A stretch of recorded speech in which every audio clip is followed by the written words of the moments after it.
près de 100 000 € de frais cachés par an. C'est ce que nous avons découvert dans le contrat d'assurance vie d'un de nos clients et voici la simple vérification qu'il fallait faire pour le découvrir. Nous avons obtenu le récapitulatif annuel des frais. C'est un document obligatoire qui regroupe l'intégralité des frais qui ont été prélevés sur une année sur votre contrat. Comparez le pourcentage indiqué à l'intérieur avec ce qui a été convenu contractuellement avec la banque ou l'assureur, et si la différence est importante, il faut contester. Et pour savoir où chercher, voici les 4 acteurs à surveiller qui prennent des frais dans les contrats d'assurance vie.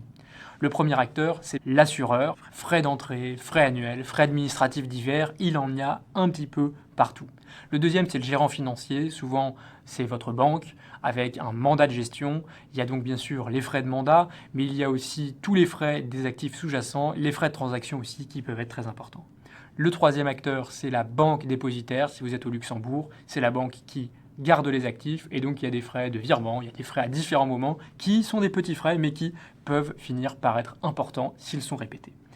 Le dernier, c'est l'intermédiaire, c'est votre banque privée, c'est votre conseiller, c'est votre courtier, une personne qui prend des rétrocessions ou des factures d'honoraires pour pouvoir vous conseiller, encore une fois, vérifier qui prend le bon montant. Dans notre cas, les frais dépassaient de 2 fois ce qui avait été convenu avec la banque et donc il a fallu agir et contester ces frais qui étaient trop élevés. Dans mon podcast, nous explorons les stratégies d'ingénierie patrimoniale des grands patrimoines. Le lien pour l'écouter est dans la bio. Cliquez dessus.